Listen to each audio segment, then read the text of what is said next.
नमस्कार। सोचिए, एक आम सा सफर कैसे एक भयानक सपने में बदल सकता है। आज हम एक ऐसी ही डरावनी कहानी की एक एक परत खोलेंगे। देखते हैं कि कैसे एक सुनसान सड़क पर डर धीरे धीरे, बहुत धीरे धीरे बुना जाता है।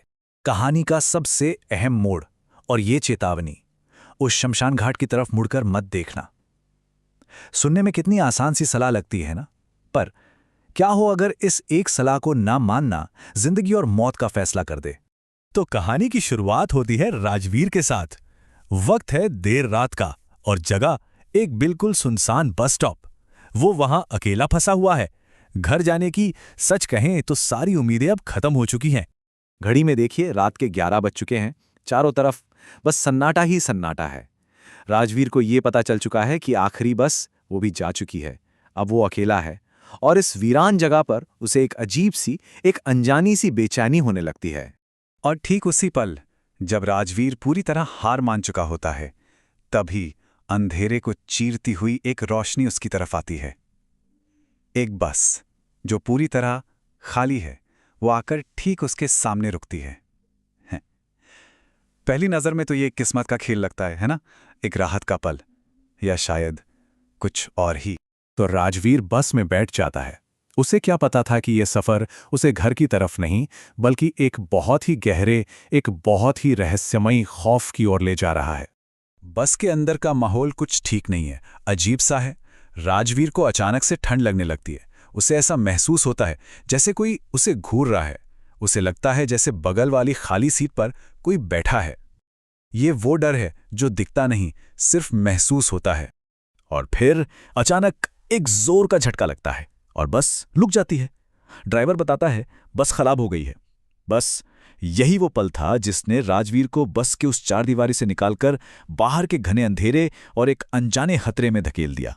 तो अब बस के बाहर राजवीर की नजर एक ऐसी चीज पर पड़ती है जो उसे अपनी ओर खींच रही है।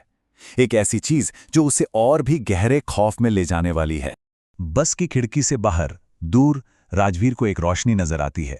उसे लगता है शायद कुछ लोग अलाव जलाकर बैठे हैं। ये तो एक उम्मीद की किरण जैसी थी। वो यही सोचकर बस से उतर जाता है कि चलो, जब तक बस ठीक होती है वहां जाकर आग ही ताप लेते हैं। लेकिन जैसे जैसे वो रोशनी की तरफ बढ़ता है, उसे एहसास होता है कि वो तो जितनी दूर लग रही थी उससे कई ज्यादा दूर है। और इससे भी ज्यादा डरावनी बात, उसे अपने पीछे किसी के कदमों की आहट सुनाई देने लगती है। उसका डर बढ़ता जा रहा है और फिर वो उस भयानक सच के सामने आ खड़ा होता है जिसे वो बस एक अलाव समझ रहा था। और ये था वो पल जब वो एकदम सन्न रह गया। जिसे वो दूर से एक अलाव समझ रहा था, वो असल में जलती हुई चिताएं थीं। एक नहीं, कई, आधी रात को एक साथ जलती हुई। वो एक शमशान घाट में पहुंच चुका था और वो वहां अकेला नहीं था। उन जलती चिताओं के पास कई सायेदार आकृतियां खड़ी थीं और वो सब एकटक सिर्फ राजवीर को ही देख रही थीं। उसे एक अजीब सा खिंचाव महसूस हो रहा था, जैसे कोई उसे अपनी ओर खींच रहा हो, जैसे अब वो खुद के वश में ही ना हो। और ठीक उसी वक्त बस का ड्राइवर आकर उसे रोकता है। और अब कहानी के इस सबसे जरूरी मोड़ पर वो उस भयानक राज को खोलने वाला है जो इन सारी घटनाओं की जड़ है। हाँ, तो यहीं पर ड्राइवर उस राज से पर्दा उठाता है जो सब कुछ बदल कर रख देता है। वो राजवीर को बताता है वो जो चिताएं और लोग तुम्हें दिखे वो असली नहीं थे। सब कुछ बस एक भ्रम था, एक छलावा। और इस एक लाइन ने राजवीर की पूरी हकीकत को बिखेर कर रख दिया। फिर ड्राइवर उस मनहूस रात की कहानी बताता है। 2 महीने पहले ठीक इसी जगह पर उसकी बस का एक भयानक एक्सीडेंट हुआ था। 9 लोगों की मौत हो गई थी। उन सभी को यहीं पास में जला दिया गया था। और तब से हर रात बस अपने आप इसी जगह पर रुक जाती है और वो आत्माएं वो यहीं भटकती हैं। 9, ये नंबर बहुत जरूरी है। 9 आत्माएं जो उस रात मारी गई थीं। वही 9 आत्माएं जो अब हर रात इसी सड़क पर एक नए शिकार की तलाश में भटकती हैं। तो मतलब राजवीर ने जो कुछ भी देखा वो एक जाल था। वो अलाव जिसे वो एक उम्मीद समझ रहा था, असल में उन आत्माओं का बनाया हुआ एक धोखा था, एक भ्रम।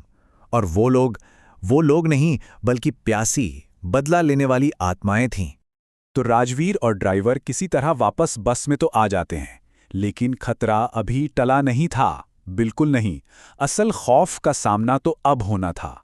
जैसे ही बस आगे बढ़ती है, बस के पिछले हिस्से पर कोई जोर से दस्तक देता है। अंदर का तापमान अचानक गिर जाता है। ठंड जैसे हड्डियों तक पहुंच रही हो, और राजवीर को अपनी गर्दन के ठीक पीछे किसी की मौजूदगी साफ साफ महसूस होती है। वो आत्माएं वो उसे इतनी आसानी से जाने नहीं देने वाली थीं। ड्राइवर उसे फिर से चिल्लाकर कहता है, एक आखिरी सबसे सख्त चेतावनी, उस आवाज को मत सुनो और पीछे मुड़कर बिल्कुल मत देखना। राजवीर की जिंदगी अब बस इसी एक बात पर टिकी थी। तो चलिए अब हम कहानी के आखिर में पहुंचते हैं, जहां एक आखिरी और शायद सबसे ज्यादा चौंकाने वाला मोड़ राजवीर का इंतजार कर रहा था। आखिरकार काफी देर बाद बस राजवीर के गांव पहुंची जाती है।